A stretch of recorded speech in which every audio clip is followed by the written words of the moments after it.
ប្រិមត្តទូរទស្សនិកជនជាទីមេត្រីនៅពេលនេះផងដែរខ្ញុំបានក៏សូមអនុញ្ញាតដើម្បីអញ្ជើញបេក្ខជនទាំង4ឡើងមកកាន់វេទិកាសូមស្វាគមន៍មួយទៀតមកឥឡូវនេះគឺជាពេលវេលាមួយដែលអ្នកទាំង4បានត្រៀមខ្លួនរួចជាស្រេចហើយបាទឱកាសអ្នកទាំង4នៅក្នុងការបញ្ចេញសមត្ថភាពអានខេអស់មកមានប្រមាណដាក់មកបាទយើងពេលវេលានេះគឺទុកជូនដល់អ្នកទាំង4ហើយដូច្នេះ The game begin Let's go ជំរាបសួរបងជំរាបសួរចៅទាំង3និងកាពីតានទាំង3តើបង Let's start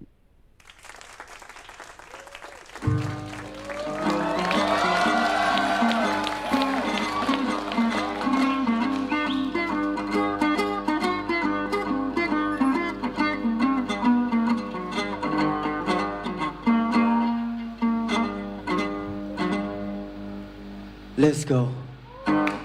Hey hey check hey hey hey hey hey hey hey hey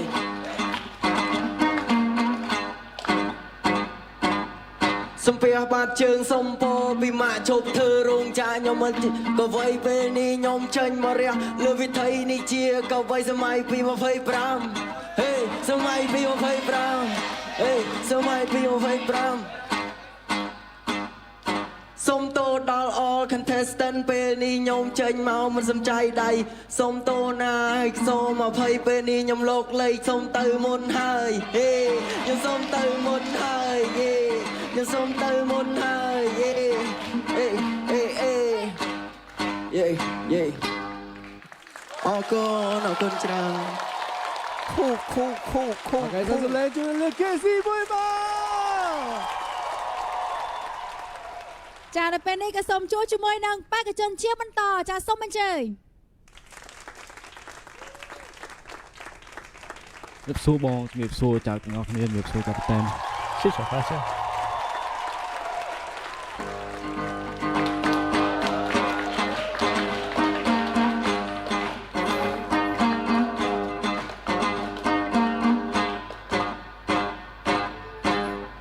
ចេញមកពីវគ្គ1មកដល់វគ្គ2ពេលនេះ busy ឡើងមករ៉េបចបៃខ្ញុំបាទ rapper មិនទាន់ល្បី rapper ចេញថ្មី2025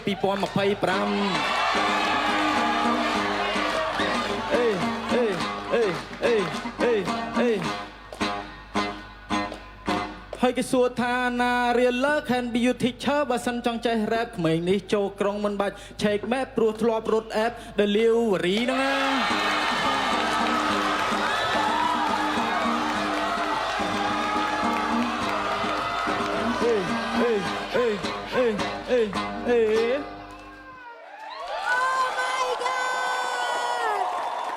អូខេអរគុណ Real delivery ហ្នឹង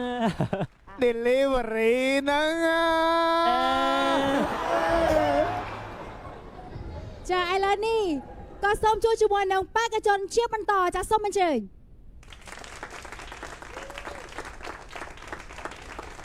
តោះ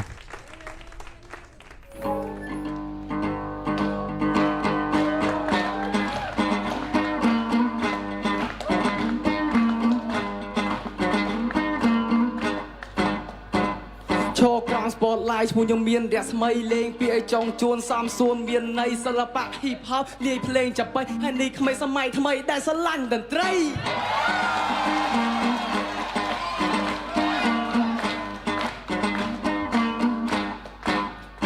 គេថាក្មេងខ្ញុំនេះឈ្គន់នឹងដូរតន្ត្រីតែខ្ញុំចេះកែច្នៃតាំងពីនៅក្មេងវ័យបែបតំពរថ្មីខ្ញុំចេញមកលោកលៃធ្វើឲ្យអស់ពីដៃទើបគេឲ្យតម្លៃ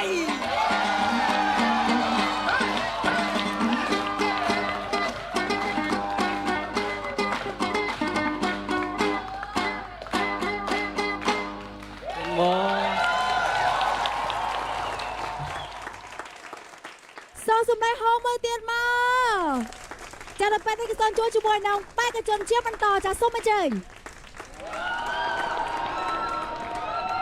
ប៉ោប៉ោប៉ោប៉ោប៉ោប៉ោប៉ោប៉ោប៉ោប៉ោ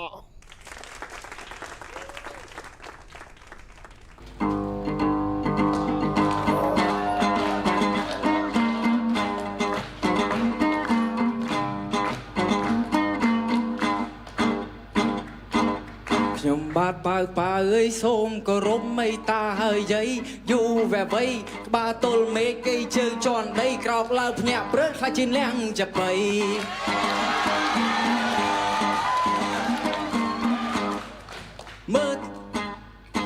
មើលទៅយៈធំបិនភ្នំមិនមើលមកខ្ញុំបបិនសัจចៃយៈប្រាប់ខ្ញុំថាកុំចង់រត់វៃឲ្យមកលេះអីចាំាញ់ហុចម៉ាននេះ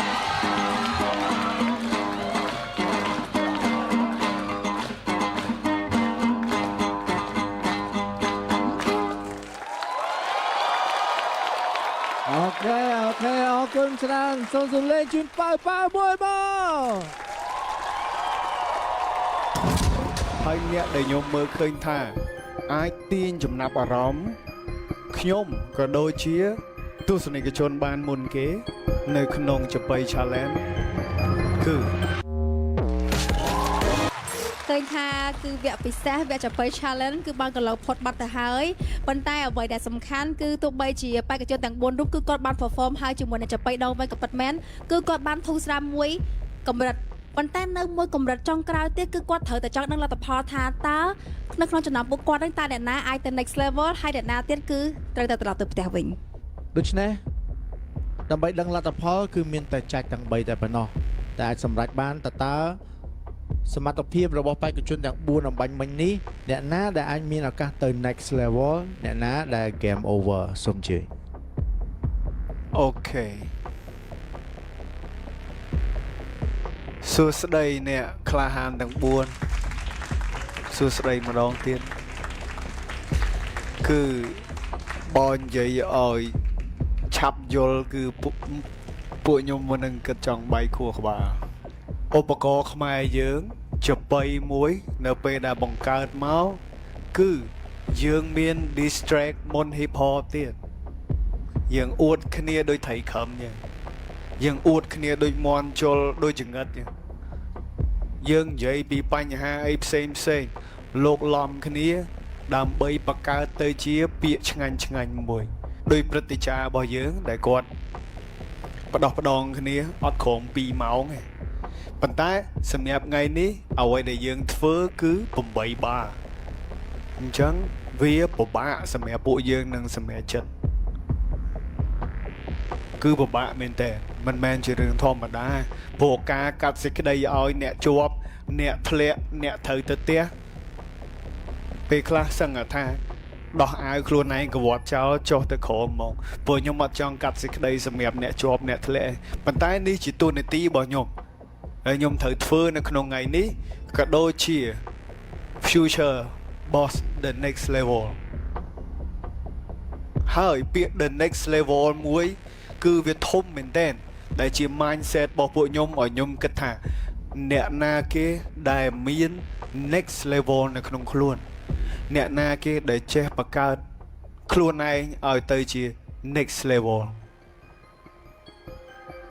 ក្នុងចំណោម4នាក់មានបេក្ខជនដែលខ្ញុំសូមប្រកាសឈ្មោះពួកគាត់ម្ដងទៀតទី1មានប៉ៅទី2មានកុងស៊ីទី3មាន KZ ទី4គឺមាន Realer ហើយអ្នកដែលខ្ញុំមើលឃើញថាអាចទាញចំណាប់អារម្មណ៍ខ្ញុំក៏ដូចជាទស្សនិកជនបានមុនគេនៅក្នុងចបៃ Challenge គឺ Realer Osato Realer go to the